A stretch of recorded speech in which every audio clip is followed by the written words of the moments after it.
Om Arunachalaramana. Saudações, amigos e amigas aqui do nosso espaço Shri Ramana Mandir. Hoje nós vamos trazer uma pergunta interessantíssima que foi trazida para nós através do nosso querido irmão Tiago Pitiá. Bom dia, querido! Queria fazer uma pergunta para você refletir sobre, tudo bem? É possível amar uma pessoa mais do que as outras e ainda assim perceber a unidade de tudo, ou uma coisa naturalmente exclui a outra? Grande abraço. Eita, nós! Eu falei pro Thiago, eita, esse é o tipo de pergunta que produz divórcios em série. É perigoso fazer esse tipo de pergunta.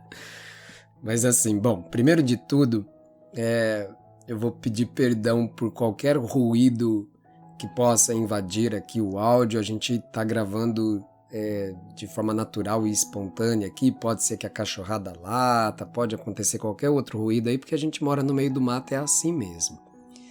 E também aqui eu tomei a liberdade, falei pro Thiago, eu vou convidar a Morini pra gente responder junto a essa questão. Porque eu acho que a gente poderia se somar aqui nessa resposta e cada um de nós trazer algum ponto interessante. Assim, primeiramente, eu acho que quando se trata do amor, né, eu acho que não necessariamente o que está em pauta é o amor romântico. No entanto, eu acho que esse é um tema bastante recorrente dentro dessa dimensão do afeto romântico. Como é para você, Morini? Olha, eu acho que entra o amor romântico, obviamente, mas também eu vejo o amor filial, porque normalmente essas expressões de afeto mais intensas que nós experimentamos na vida em geral, claro que a gente fala em geral já sabendo que não dá para generalizar, mas o que a gente mais observa é que são esses afetos românticos e os afetos que nós experimentamos para com os nossos filhos ou até mesmo para com os nossos pais. E eu acho que também a gente poderia incluir o afeto com uma amizade muito sincera, muito profunda, uma amizade de muita cumplicidade que se constrói ao longo do tempo. Muito bem, então a gente está vendo aqui que realmente tem muitas dimensões do afeto, muitas dimensões para a gente tratar isso que é o amor. Sinceramente, eu sinto que não tem como a gente dar uma resposta suficientemente abrangente e que vá atender a todas as situações. Eu acredito que cada situação é uma situação específica. E esse particular e esse geral, ele não pode ser contemplado numa resposta simples. Então, assim, é possível amar uma pessoa mais do que as outras e ainda assim perceber a unidade de tudo, ou uma coisa exclui a outra? Sinceramente, para algumas pessoas a resposta para isso vai ser não, e para outras pessoas vai ser sim. Depende. Essa resposta vai ser dada por um Jivamukta ou por um Sadhaka? Enquanto Sadhaka, eu acho que a resposta vai ser não. Mas enquanto Jivamukta, a resposta vai ser sim. E também tem a resposta do Jivamukta olhando para o Sadhaka. Correto. E entendendo que enquanto a experiência do Sadhaka ainda há a identificação com a personalidade, ainda está em mudança. As coisas estão ainda passando, né, pelo seu refinamento, aprimoramento, aquela depuração, aquele polimento que é necessário ali do Prarabdha Karma, que vai vindo, trazendo as situações, lapidando, modificando, para que cada vez mais a identificação com o Atman possa estar translúcida e clara.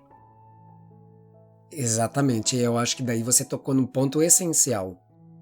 Todas as nossas relações de afeto, incluindo as pessoas que nos odeiam, o que não deixa de ser afeto também, porque nos afeta, todas as relações afetivas estão diretamente atreladas ao Prarabdha Karma, ao karma maduro que estamos aqui colhendo nesta existência. Então, assim, a resposta para essa questão está no karma.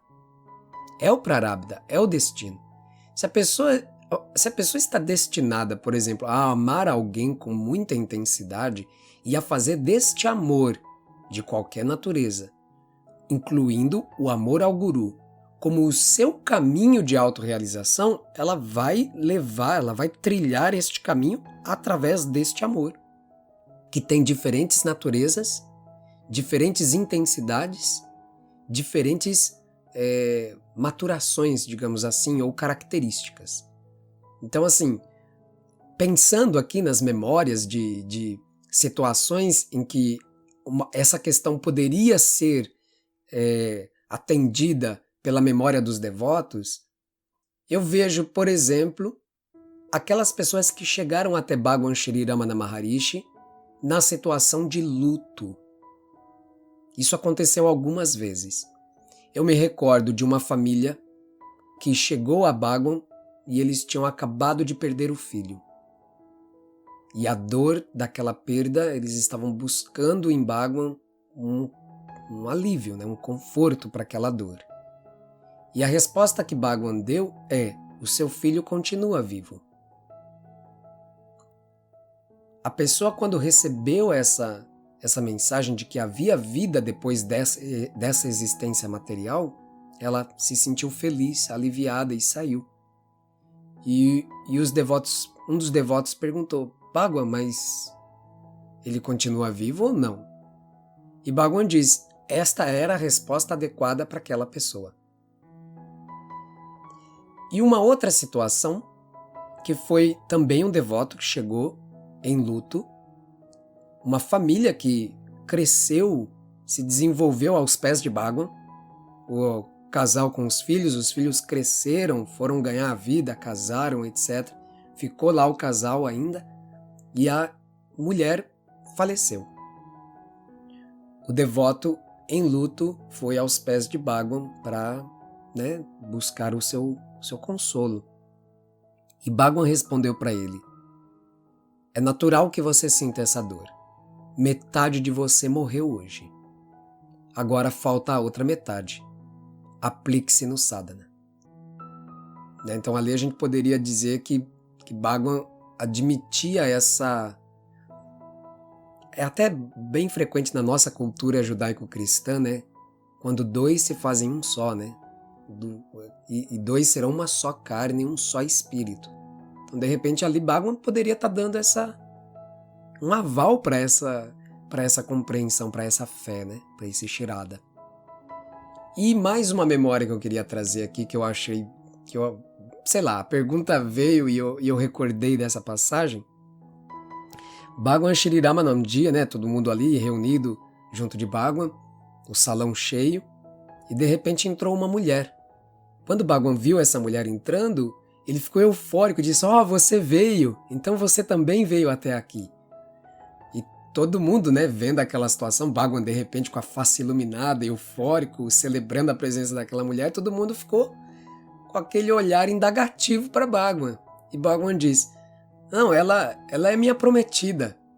Então, nem todos os devotos sabem disso, mas Bhagwan, como a maioria das famílias brahmanes, ele estava prometido em casamento. Então ele já tinha uma esposa lá, né? A pretendente, né? E ele, como fugiu de casa para Tiruvannamalai, esse casamento não aconteceu. Ou seja, aqui a gente vê o Prarabdha Karma atuando, né? Não era o Prarabdha de Bhagwan, né? E a prometida de Bhagwan foi visitá-lo e tomar o darshan, né, do Maharishi. Então a gente vê que, né, essa questão aí, ela tem muito do Prarabdha para refletir nela, né? E ao mesmo tempo, eu gostaria de trazer algo que está vindo muito forte desde que eu ouvi a pergunta, que é esse sentimento a respeito da unidade como sendo toda abrangente, nas suas infinitas possibilidades. Porque quando a gente diz assim, é possível, é difícil responder essa pergunta estando identificado com as limitações da identidade, né? Do pequeno eu, do ego, como a gente queira chamar. Porque a gente às vezes olha e fala, não, isso não é possível, não tem a menor chance disso acontecer. Mas nós estamos falando a partir de uma experiência, de um olhar que está condicionado nas suas limitações. Mas o que nós podemos dizer de verdade a respeito do a respeito do Paramatman, do grande ser? Como é que nós podemos dizer o que para ele é possível ou não é possível dentro do campo da manifestação? Será que existe uma limitação de fato, algo que seja excludente, tipo, não, jamais o Atman se manifestaria desta forma, amando muito mais uma pessoa do que as outras e ainda assim estaria completamente integrado e perceptivo da unidade. Isso realmente é algo impossível, é incompatível com o Atman. Nós não podemos nem qualificar o Atman. O Atman não é aquele que não tem nome, não tem atributos, não tem forma, e nas suas manifestações ele é extremamente criativo, como a gente pode perceber, e até mesmo como a gente nem pode perceber, porque obviamente existem manifestações das quais nós não temos nem conhecimento. Então, dentro dessa reflexão, eu sinto que essa abrangência, esse acolhimento, né, que a unidade traz pela sua própria existência mesmo, né, quando a gente pensa no como sendo a totalidade, ou seja, nada está fora dele, tudo está dentro dele.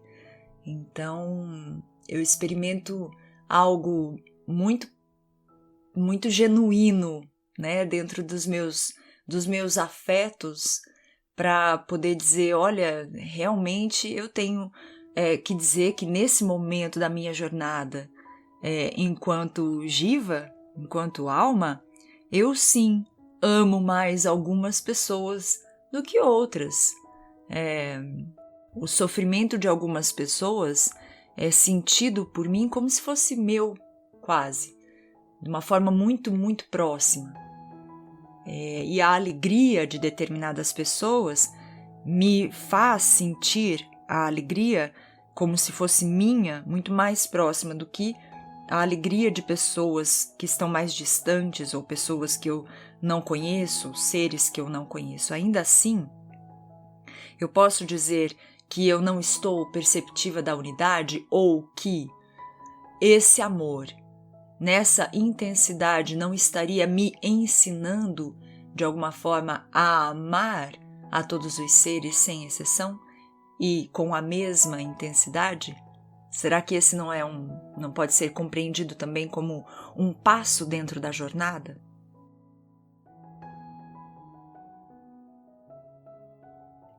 É o seguinte, se a gente pegar a teoria radical do Adyadavada, ou seja, aquela que diz que nada existe, que é de fato a compreensão que Sri Ramana diz que tinha. Veja, quando perguntaram para Bhagwan qual era a visão não dual que ele tinha, ele falou Adyadavada. Nada nunca veio à existência. Mas, por compaixão, o Maharishi ensina as versões mais comuns do Advaita. Ou seja, ele admite a existência do Jivatma, do Sansara, de ter que fazer um sadhana, mas na verdade não é essa a experiência do sábio. A experiência do sábio é que nada existe. Então, assim, se nada existe, essa pergunta nem existe, né? Nem tem eu e os outros, ou um outro mais especial a quem eu amo mais ou amo menos. Enquanto Mohini estava falando aqui sobre isso, eu recordei do tombo de Bhagwan, né? Então Bhagwan, num determinado momento, ele levou um tombo. Acredita-se, inclusive, que por causa dos ferimentos desse tombo ele pudesse ter desenvolvido câncer. As pessoas especularam isso. Mas, enfim, um dos tombos que Bhagwan levou foi, certa feita, um cachorro saindo correndo atrás de um esquilo. Um dos esquilinhos que subia no colo de Bhagwan.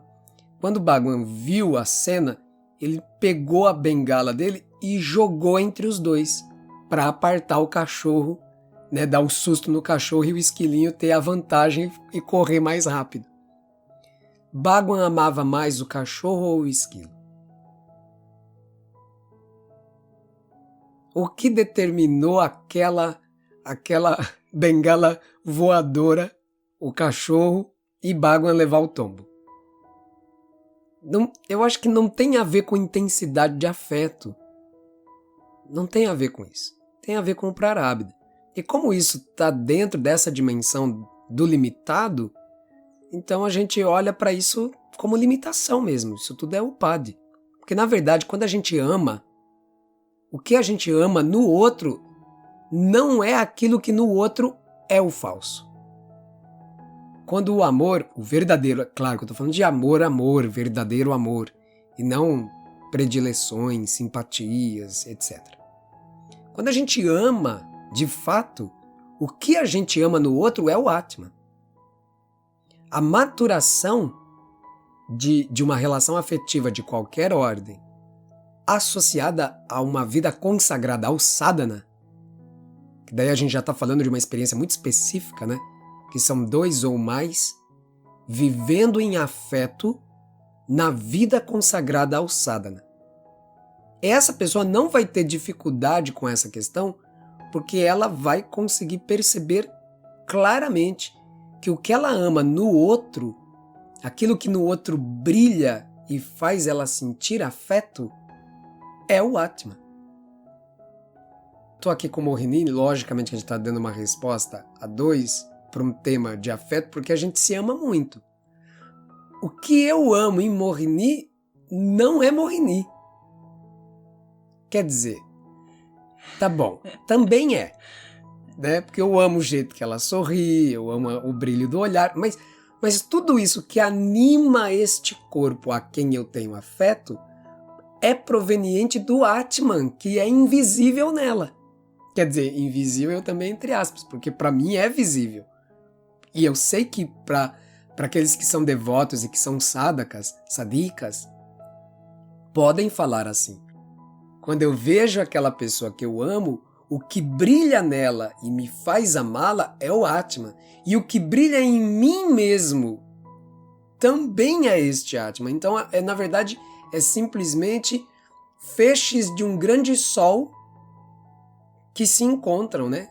Que bailam. É a mesma luz emanada. Então, o amor, de fato, é a luz emanada do Atman. Sempre será. Se eu amo mais ou menos, aí é o que eu digo que, na minha opinião, está relacionado com Prarabdha Karma, tem a ver com destino, tem a ver com a história de vida, né? Daquelas pessoas ali envolvidas naquela história de amor, ou desamor também, né? Que, na verdade, eu continuo achando que é afeto do mesmo jeito.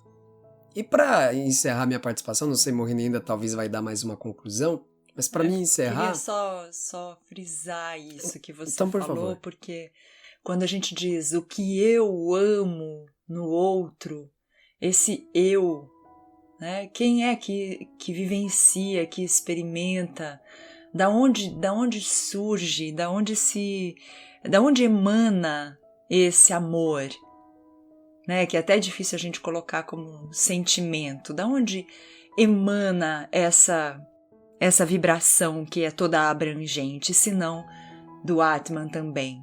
Então é quase como se fosse mesmo um irmanamento, um reconhecimento que produz uma amálgama, uma liga, porque é o Atman amando o Atman, aparentemente no outro, aparentemente em mim e no outro, mas na verdade é muito mais o amalgamar do Atman, que está expressado em 2, porém naquele momento se fundem como um.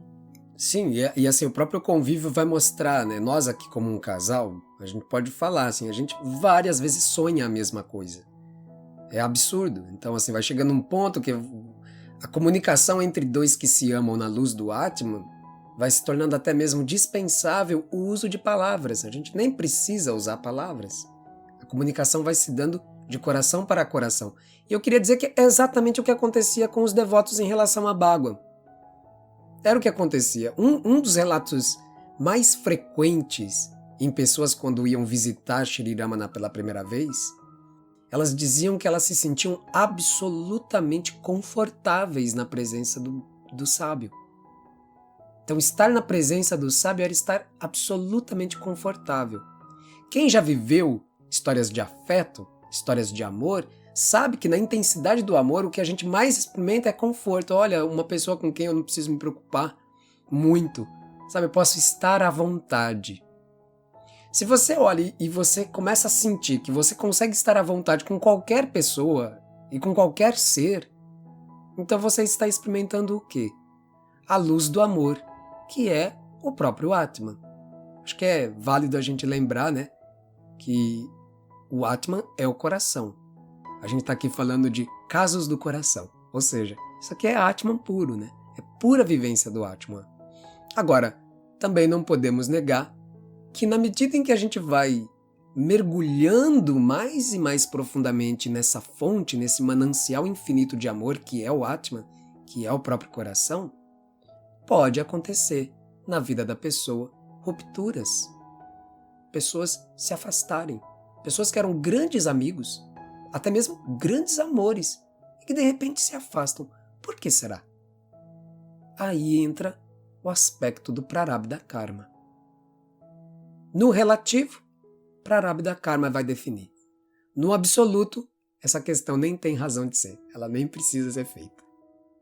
Eu fiquei com vontade de trazer uma coisa antes da gente encerrar. Não sei se a gente está se encaminhando para o encerramento. Sim. Mas é só porque eu acho muito assim significativo pensar, refletir que todo esse escopo filosófico aonde se desenvolve o Advaita, tudo isso que nós estudamos aqui, a que nós nos devotamos a entender e aplicar no nosso sadhana, nasce, desabrocha dentro de uma cultura onde, em muitas situações, o afeto, o amor, ele é reconhecidamente algo que você aprende a desenvolver com relação a outrem. Nós aqui, de um modo geral, na nossa cultura ocidental, nós experimentamos que muito fortemente algo que é ou eu gosto ou eu desgosto. Ou mesmo eu gosto, mas eu consigo enxergar uma série de coisas que eu desgosto naquele indivíduo, naquela pessoa, naquele supostamente outro, e que pode fazer com que no tempo nós nos afastemos por conta dessas... Enfim, dessas coisas que não são tão bem equilibradas em nós, que não dão muito certo. Mas, no solo indiano, tradicionalmente, os casamentos, como a Nanda estava colocando aqui na história de Bhagavad, os casamentos eles são programados e os pretendentes, vamos falar de uma situação assim realmente muito favorável. Eles são escolhidos pelos pais, combinados anteriormente, e é assim que as famílias se formam. Isso pode parecer extremamente estranho para nós, mas um dia eu levantei essa pergunta para alguém que achou isso muito estranho e eu disse assim: quem são as pessoas que mais te amam verdadeiramente, que fariam qualquer coisa por você e que, independentemente de qualquer coisa, querem te ver feliz? Aos meus pais. Bom, talvez eles fossem então as pessoas mais adequadas para escolher a pessoa com quem você vai viver o resto da vida, porque eles te conhecem desde que você nasceu e eles nutrem por você um amor incondicional. E aí, estando na Índia, na minha primeira experiência, eu entrei em contato com algumas pessoas que estavam prestes a se casar, a viver a vida matrimonial. E elas não conheciam a pessoa com quem elas iam se casar. E isso, obviamente, para mim era muito estranho. E eu perguntei, mas e se não der certo? Como é que é isso? E se você conhecer a pessoa, se casa com a pessoa, mas a pessoa você não tem afinidade com ela, como é que vocês fazem? E o olhar, né, a resposta que veio era primeiramente um olhar terno, pleno de surpresa até com a minha pergunta, e a resposta foi: mas nós estamos aqui para aprender a amar o outro. O amor, ele vai se fazer, ele vai ser construído a partir do casamento e não o contrário.